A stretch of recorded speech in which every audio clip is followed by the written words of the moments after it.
कक्षा 9वीं अध्याय एक संख्या पद्धति। सबसे पहले जब हम छठवीं से पढ़ते हैं ना, पहली से पांचवी तक हम पढ़ते हैं तो क्या संख्याओं के बारे में पढ़ते हैं। ठीक है, सबसे शुरू में अपन गिनती सीखते हैं, 1 से लेकर 100 तक, फिर 100 से लेकर 1000 तक, है ना। फिर इसके बाद में फिर अपन 1000 से लेकर करोड़ तक के बारे में, संख्याओं के बारे में पढ़ते हैं पांचवी तक। ठीक है, जैसे थोड़ा सा मैं समझा देता हूं। जैसे सबसे पहले इकाई, फिर दहाई, फिर 100, फिर 1000, फिर 10,000, फिर 1 लाख, फिर 10 लाख, इसके बाद 100 लाख। 100 लाख को बोलते हैं 1 करोड़। फिर 10 करोड़ और फिर 100 करोड़। 100 करोड़ को बोलते हैं 1 अरब। तो ये सब संख्या हमने पांचवी तक सीखा था। ठीक है, पांचवी तक हम पढ़ते हैं इनको। जैसे कोई भी संख्या है, मान लो यहाँ 2 है, यहाँ 3, यहाँ 4, यहाँ 5, यहाँ 6, मान लो यहाँ 7, 8, 9, यहाँ 7, यहाँ 6, इस तरह की मान लो कोई संख्या है। तो कैसे पढ़ते थे हम इसको पढ़ते थे 2 इकाई। क्या पढ़ते थे बेटा? 2 इकाई। सबसे पहले तो इनका मान क्या क्या होता है मालूम होगा तुमको, है ना। इकाई का मान क्या होता है? 1। दहाई किसको बोलते हैं? 10 को। 100 को 100। 1000 में कितने जीरो आते हैं? 3। 10,000 में 4 जीरो। 1 लाख में 5 जीरो। एक एक जीरो बढ़ते जाएगा ना। 10 लाख में 6 जीरो। 1 2 3 4 5 6। 100 लाख में 7 जीरो। 2 3 4 5 6 7। 10 करोड़ में 8 जीरो। 1 2 3 4 5 6 7 8। 1 2 3 4 5 6 7 और ये 8। 1 2 3 4 5 6 7। तो कितने जीरो? 8 जीरो आएंगे। तो इसमें कितने जीरो आएंगे? 100 करोड़ में 9 जीरो। और ये एक अंक की संख्या कहलाती है। इसमें कितना अंक है? 1 से लेकर कहाँ तक आएंगे इसमें अंक? 9 तक। 1 इकाई, 2 इकाई, 3 इकाई, 4 इकाई, 5 इकाई, 6 इकाई, 7 इकाई, 8 इकाई और 9। दहाई में 2 अंक। 10 में कितने अंक आ गए? 2 अंक। कितने अंक आ गए बेटा? 2। 1 और 1 2। तो ये 10 से शुरू होगा और खत्म कहाँ पे होगा? 99 पे। देखो 99 में भी 2 अंक है। इसके बाद 99 के आगे क्या आएगा? 100। 100 में कितने अंक है? 1 2 3। ये 3 अंक शुरू हो जाएंगे। खत्म कहाँ पे होगा? ये 999 पे। फिर 999 में 1 जोड़ेंगे तो 1000 आ जाएगा। 1000 में कितने अंक है? 1 2 3 4। इसको बोलते 4 अंक की संख्या। ये कहाँ पे खत्म होगी? 9999। इसमें 1 जोड़ेंगे तो 10,000 बन जाएगा। 10,000 में कितने अंक है? 1 2 3 4 5। इसको बोलते हैं 5 अंक की संख्या। कहाँ पे खत्म होगी ये? 5 बार 9 लिखो। कितनी बार? 5 बार। 99,999 पे खत्म होगी। फिर इसमें 1 जोड़ेंगे तो 1 लाख बन जाएगा। ठीक, 1 लाख में कितने अंक है? 1 2 3 4 5 6। ये 6 अंक की संख्या बन गई। कहाँ पे खत्म होगी? कितने अंक है? 6। तो 9 को कितने बार लिखो? 6 बार। 1 2 3 4 5 6। 9,99,999। इसी प्रकार इसमें 1 जोड़ देंगे तो 10 लाख बन जाएगा। 10 लाख में कितने अंक है? 7। कहाँ पे खत्म होगी ये? 7 बार 9 को लिखो। 1 2 3 4 5 6 7। कितने बन जाएंगे? 99,99,999। 99,99,999। फिर इसमें 1 जोड़ेंगे तो क्या बन जाएगा? 100 लाख। 100 लाख मतलब 1 करोड़। इसमें कितने अंक है? 8 अंक। 8 अंक सबसे ये खत्म कहाँ पे होगी? 8 बार 9 को लिखो। 1 2 3 4 5 6 7 8। ठीक है, तो कितना करोड़ होगा? 9 करोड़ 99 लाख 99,999। इस तरीके से पढ़ते हैं अपन। इसमें एक जोड़ देंगे तो 10 करोड़ बन जाएगा। इसमें आ जाएंगे बेटा 9 अंक, है ना। अब इसमें 9 अंक है तो 9 को 9 बार लिख दो। 1 2 3 4 5 6 7 8 9। अब देखो ये कितना आ जाएगा, 99 करोड़, 99 लाख, 99,999। इस तरीके से इसमें जोड़ेंगे तो 100 करोड़ बन जाएगा। अब देखो 1 से ये शुरू होता है, खत्म कहाँ पे होता है, 9 पे। तो ये 1 अंक की सबसे छोटी संख्या 1 है और सबसे बड़ी संख्या क्या है, 9। 2 अंक की सबसे छोटी संख्या क्या है, 10 और सबसे बड़ी संख्या 99। 3 अंक की सबसे छोटी संख्या 100 और खत्म कहाँ पे हो रही है, 999 पे। ये 3 अंक की सबसे बड़ी संख्या होगी। 4 अंकों की सबसे छोटी संख्या क्या हो गई, 1000। 1000 से शुरू हो रहा है 4 अंक, तो सबसे छोटी संख्या, और खत्म कहाँ पे हो रहा है, 9999 पे। ये 4 अंकों की सबसे बड़ी संख्या बन गई। 5 अंकों की सबसे छोटी संख्या क्या बन गई, 10,000, है ना। यहाँ से शुरू होता है 5 अंक और खत्म कहाँ पे होता है, 99,999। ये क्या बन गई, 5 अंक की सबसे बड़ी संख्या। 6 अंक की सबसे बड़ी संख्या, छोटी संख्या क्या बन गई, 1 लाख। 1 लाख से शुरू हो रहा है 6 अंक, खत्म कहाँ पे हो रहा है, 9,99,999 पे। ये 6 अंक की सबसे बड़ी संख्या बन गई। ये 7 अंक की सबसे छोटी संख्या 10 लाख। 7 अंक की सबसे बड़ी संख्या 99,99,999। ये 8 अंक की सबसे छोटी संख्या कितना है, 1 करोड़, है ना, या 100 लाख। तो 8 अंक की सबसे बड़ी संख्या क्या बन जाएगी, 9 करोड़ 99 लाख 99,999। उसी प्रकार 9 अंक की सबसे छोटी संख्या क्या बन जाएगी बेटा, 10 करोड़, है ना। और सबसे बड़ी संख्या 99 करोड़ 99 लाख 99,999। ये सब तुमको मालूम होगा, मालूम है। इसको लिखना है कि मिटाना है, मालूम है, ये मालूम है। चलो ठीक है, फिर आगे बढ़ते हैं। तो ये बेसिक था, है ना, संख्याओं को बारे में जानने का। ये सब हम 5वीं 6वीं में पढ़ लेते हैं, 6वीं में भी इनको पढ़ लेते हैं। मैं थोड़ा बेसिक से तुमको इसलिए बता रहा हूँ कि 6वीं 7वीं 8वीं का जो बेसिक वो तुमको थोड़ा पक्का हो जाए तो 9वीं में तुमको समझने में आसानी रहेगी, है ना। अब ये तो संख्याएं हो गई, संख्याओं के बारे में हमने पढ़ लिया। ठीक है, अभी हमारा चैप्टर का नाम है संख्या पद्धति, इसलिए हम संख्याओं के बारे में अभी शुरू से पढ़ रहे हैं। ठीक है ना, कहाँ से संख्या की शुरुआत होती है, कौन सी संख्या को क्या बोलते हैं, क्या पढ़ते हैं, संख्याओं को पढ़ते कैसे हैं, किस तरीके से उनको पढ़ा जाता है। इकाई, दहाई, सैकड़ा, हजार, 10,000, लाख, 10 लाख, करोड़, 10 करोड़, 100 करोड़, 1 अरब, 10 अरब, 100 अरब, 1 खरब, 10 अरब, 10 खरब, 100 खरब, इस प्रकार आगे चलती जाती संख्या। और ये तो संख्याओं की बात होगी। अब हमारे जो चैप्टर है उसमें संख्या पद्धति के बारे में पढ़ना है। संख्या को बोलते हैं हम इंग्लिश में नंबर। क्या बोलते हैं बेटा, नंबर। तो पद्धति को बोला जाता है सिस्टम। अब यहाँ पे संख्या पद्धति का मतलब होता है कि संख्या, कौन कौन सी संख्याओं के कुछ नाम हमने रखे, है ना।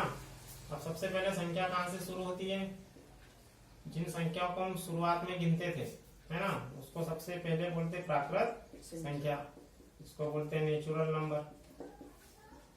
प्राकृत संख्या को बेटा n से दर्शाते, क्योंकि यहाँ पे इसमें n आता है, कैपिटल N। और प्राकृत संख्या कहाँ से होती है शुरू, धन 1 से। धन 1, धन 2, धन 3, धन 4, कहाँ तक जाएगी, धन के अनंत तक। उसी प्रकार अच्छा, ये जब प्राकृत संख्या जब थी उस समय 0 पता नहीं था लोगों को, है ना। तो इसमें 0, 10 नहीं था, 20, 30, 40, 50, 60, 100 ये कुछ नहीं था। फिर बाद में क्या पता चला, 0 की खोज हो गई। तो जो संख्या इसमें अधूरी थी वो क्या हो गई, पूर्ण हो गई। इसलिए हमने इसका नाम क्या रख दिया, पूर्ण संख्या। इसको बोलते हैं होल नंबर। क्या बोलते हैं बेटा, होल नंबर। W है, इसको कैपिटल W से दर्शाते हैं। W क्यों, क्योंकि इसको इंग्लिश में होल बोलते हैं। ठीक है। अब इसमें देखो 0 भी आ गया, इसमें प्राकृत में 0 था क्या, नहीं था, 0 आ गया। 0 के बाद फिर ये वापस धन 1, धन 2, धन 3, कहाँ तक, धन के अनंत तक। तो यह संख्या एक पूर्ण कंप्लीट हो गई, मतलब इनके बीच में, है ना, इनके बीच में 10 नहीं था, 20, 30, 40, 50, 100 नहीं था, वो भी आ गया 0 होने के बाद में, तो कंप्लीट हो गई। अब 0 से भी छोटी संख्या बाद में मिली है ना, तो उनको हमने क्या बोला, पूर्णांक। अब पूर्णांक को क्या बोलते हैं इंग्लिश में, इंटीजर। क्या बोलते हैं, इंटीजर। इसको जेड से दर्शाते हैं, ठीक है, जेड से दर्शाते हैं इसको। अब इंटीजर में दोनों संख्या आ गई, देखो ये तो धन वाली हो गई, और जो 0 से छोटी है वो सब ऋण वाली है। तो पूर्णांक में दोनों संख्या आएगी, एक धनात्मक पूर्णांक और एक ऋणात्मक पूर्णांक, ठीक है। धनात्मक पूर्णांक मतलब ये धन वाली सब, ऋणात्मक पूर्णांक मतलब 0 से छोटी वाली सब, है ना। जैसे हम संख्या रेखा बनाएंगे तो यहाँ पे क्या है, 0, 0 के इधर साइड में सब धन वाली संख्या आ जाएगी, ठीक।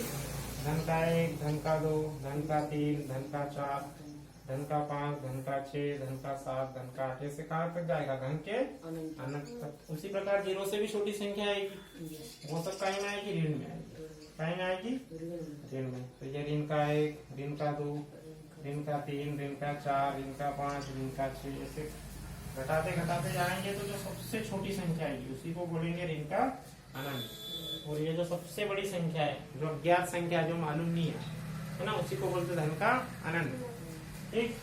तो ऋण के अनंत से लेकर धन के अनंत तक की जितनी भी संख्या आएगी वो सब साइज में आएगी, पूर्णांक के अंतर्गत आएगी। आया समझ में, तो ये हो गया पूर्णांक। अब ये सब संख्या है तो हमने इनको दर्शा दिया किस पे, संख्या रेखा पे, इस रेखा के ऊपर दर्शा दिया। अब इसके अलावा भी हमको पता चला कि हर एक दो संख्याओं के बीच के अंदर में भी संख्याएं हैं, है ना, हर एक संख्या के बीच में भी संख्याएं हैं। अब वो कौन सी संख्या है, तो वो संख्या जो है वो पूर्ण संख्या नहीं है, पूरी नहीं है, मतलब किसके रूप में, भिन्न के रूप में है ना, अंश बटे हर के रूप में है। तो ऐसी संख्याओं को क्या बोलते हैं अपन, परिमेय संख्या। क्या बोलते हैं बेटा, परिमेय संख्या। तो यही तुमको पढ़ना है तुम्हारे को। तो हमने अभी क्या जान लिया कि प्राकृत संख्या होती है, पूर्ण होती है, पूर्णांक होते हैं, धन वाली संख्या होती है, ऋण वाली होती है ना, और इनके बीच में भी संख्याएं होती है, और बीच वाली संख्या को क्या कहेंगे हम, परिमेय संख्या।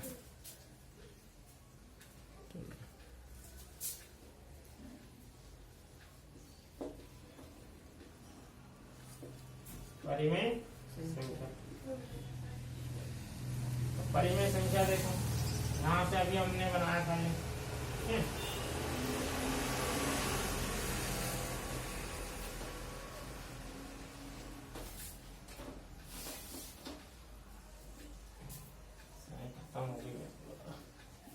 ये 0 था बेटा, ये धन 1, ये धन 2, धन 3, धन 4। इधर आ जाएंगे तो ऋण का 1, ऋण का 2, ऋण का 3, ऋण का 4। अभी मान लो मैंने 4 तक संख्या ली, है ना। अब मैंने बोला कि जो परिमेय संख्या होती है वो ये 2 नंबर के बीच में होती है, ये 2 नंबर के बीच में, इन दोनों के बीच में, इन दोनों के बीच में।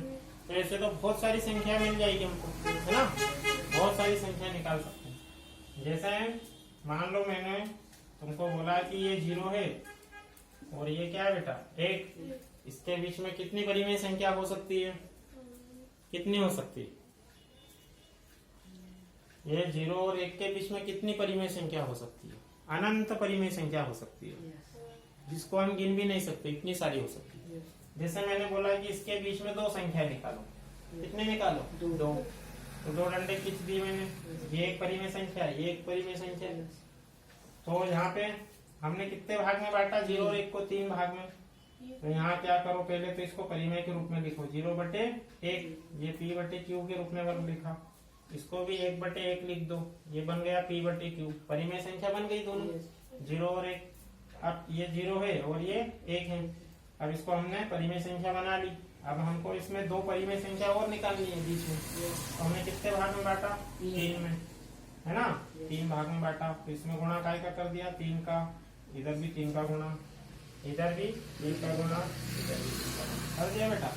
अच्छा 0 का 3 में गुणा करेंगे 0 ही आएगा, 3 एकम तीन, तीन एकम तीन, तीन एकम। अब ध्यान से देखो, ये टोटल 3 भाग है, 1 2 3। तो नीचे क्या लिखा है हमने, हर में कुल भाग 3 है, यहाँ पर भी कुल भाग 3 है। अब 3 में से ये 0 वाला भाग है, इसके आगे कुछ भाग लिया हमने, कुछ नहीं लिया, मतलब अभी 0 है। अब यहाँ से लेकर यहाँ तक कितना भाग बन गया, 1, यहाँ से यहाँ तक 2 और यहाँ से यहाँ तक 3, टोटल 3 भाग बन गए। अब ये वाला तो कौन सा भाग है, इसके आगे हमने कुछ अभी भाग, इधर हमने कुछ भी लिया क्या, भाग नहीं लिया, तो ये 0/3। अब यहाँ से लेकर यहाँ तक कितना भाग बन गया, 1। अब ये टोटल कितने हैं, 3, तो 3 भाग में से इतना भाग कितना है, 1 भाग है। समझ में आया, तो उसको बोलेंगे 1/3। अब यहाँ से लेकर यहाँ तक कितने भाग है, 3, उसमें से यहाँ से लेकर यहाँ तक कितने भाग बन गए, 1 और 1 2, तो ये बन गया 2/3। आया समझ।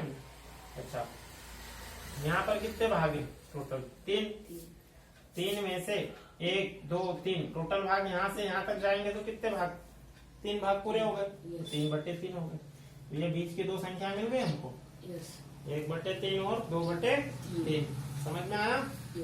तो अभी हमने 2 संख्या निकाली। मैंने तुम्हारे से पूछा था कि क्या इनके बीच में कितनी परिमेय संख्या हो सकती है, तो इनके बीच में ये 2 ही नहीं है, बहुत सारी और निकाल सकते हैं। जैसे मान लो ये 0 है और ये 1 है, मैंने बोला अभी 2 निकाली, मान लो मैंने बोला कि 4 परिमेय संख्या निकालो, तो कितने डंडे खींचेंगे, 4 खींच दिए। अब पहले इसको क्या लिखेंगे, 0/1, इसको लिखेंगे 1/1। अब क्या करेंगे, देखो ये 0 और 1 को हमने कितने भाग में बांट दिया, 1 2 3 4 5 भाग में बांटा, तो कुल भाग कितने हो गए, 5। यहाँ पर तो कुल भाग 1 ही है, यहाँ पर तो कुल भाग 1 ही है। अब इसको कितने भाग में बनाना है, 5। तो क्या करेंगे, इसमें 5 का गुणा नीचे करा तो ऊपर भी करना पड़ता है हमको, ठीक है बेटा। यहाँ पर भी कितने भाग बनाना है, 5, ऊपर भी काय का गुणा कर दो, 5 का। तो 0 और 5 का गुणा होगा, 0 आएगा, 5 एकम 5, 5 एकम 5, 5 एकम 5। अब देखो ये 5 में से ये कौन सा भाग है, अभी ये इधर हमने यहाँ से यहाँ तक जाएंगे तब बेटा 1 भाग बनेगा ना। अच्छा, इधर तो कोई भाग बनेगा ही नहीं, तो ये 0 भाग बन गया। और यहाँ से हम यहाँ तक गए, टोटल भाग 5 है, यहाँ से यहाँ तक कितने भाग गए हम, 1 भाग चले, तो 5 में से 1 भाग हो गया, ये 1/5 बन गया। फिर यहाँ पे कुल भाग 5 है। अब यहाँ से लेकर मैं कहाँ तक गया, यहाँ तक, तो कितने भाग गया मैं, 1 और 1 2, तो यहाँ से कितना बन गया, 2/5 भाग। फिर यहाँ से मैं कहाँ तक गया, यहाँ तक गया है ना, तो कितनी दूर चला मैं, 1 2 3 कदम चला, तो 5 में से कितने भाग हो गए, 3 भाग हो गए, मतलब 3/5 हो गए। फिर मैं यहाँ से कहाँ तक गया बेटा, यहाँ तक गया, कुल भाग 5 है मेरे पास, इतने भाग कुल 5 है, उसमें से मैं कितने भाग गया, यहाँ तक गया मैं, मतलब 1 2 3 4 भाग तक चले गया, समझ ना। अब यहाँ पर भी कुल भाग कितने, 5, और मैं कहाँ से यहाँ से यहाँ तक चले गया, मतलब 5 में से पूरे 5 भाग चले गए। आया समझ में। तो देखो इनके बीच की ये परिमेय संख्या मिल गई हमको, दिख रही है, 1/5 2/5 3/5 4/5। समझ में आया। तो कितनी परिमेय संख्या मिल गई, 4।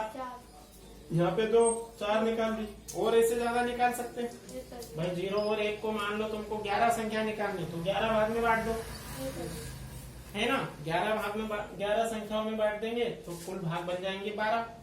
तो यहाँ कुल भाग 12 बना दो, यहाँ पर भी कुल भाग 12 बना दो, ऊपर भी 12 से गुणा, ऊपर भी 12 से गुणा, तो 12 संख्या आ जाएगी। तुमको निकालना है कि भाई 0 और 1 के बीच में 100 परिमेय संख्या निकालनी है, तो कितने भाग में बांटना पड़ेगा, 101 भाग में बांटना पड़ेगा। कुल भाग हो जाएंगे 101, इधर 101, इसके बीच में 100 संख्या मिल जाएगी।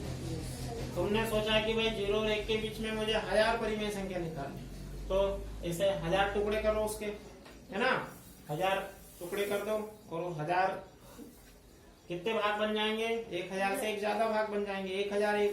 तो यहाँ कुल भाग 1001, यहाँ पर भी 1001, और फिर इसका भी ऊपर गुणा, 1000 का ऊपर भी गुणा, तो उसके बीच में 1000 संख्या मिल जाएगी। जैसे 1 लाख संख्या भी निकाल सकते हो, 1 करोड़ भी निकाल सकते हो, 10 करोड़ निकाल सकते हो, अरब निकाल सकते हो, खरब निकाल सकते हो। इसका मतलब ये है कि कोई भी दो अंकों के बीच में अपरिमित रूप से अनेक संख्याएं होती है, गिन भी नहीं सकते इतनी संख्याएं होती है परिमेय। समझ में आ रहा है? तो यहाँ से तुमको ये समझाना था कि जो परिमेय संख्या होती है वो बेटा हमेशा ये दोनों संख्याओं के बीच में होती है। ठीक है, हर एक ये सब क्या है, पूर्णांक है, तो दो पूर्णांकों के बीच में होती है। पहली बात तो ये देखो। अब ये जो परिमेय संख्या बनती है ये कभी भी एक पूर्ण संख्या नहीं होती, हमेशा ऐसी बटे में आएगी। 2/3, 3/3, ये एक है 1/3, 2/3, यहाँ देखो 1/5, 2/5, 3/5।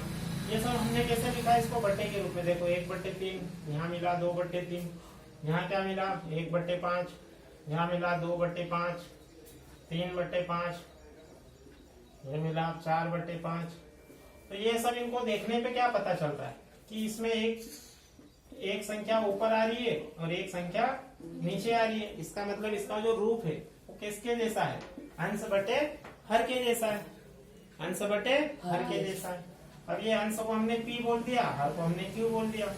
तो ये जो संख्या है इनको हम कैसे भाई हम पहचानेंगे कैसे कि ये परिमेय है। तो जो संख्या p/q के रूप में लिखी रहेगी या इस तरीके से भिन्न के रूप में लिखी रहेगी, अंश बटे हर के रूप में लिखी रहेगी, तो हम उसको परिमेय संख्या कह सकते हैं कि ये परिमेय संख्या हो सकती है ना समझ में। अब p और p के बटे में q लिखा है, मतलब मान लो बटे में संख्या ऐसी लिखी है तो सभी संख्याएं परिमेय नहीं होगी। परिमेय संख्या होने के लिए एक और उसकी कंडीशन है। यहाँ तक आया समझ में?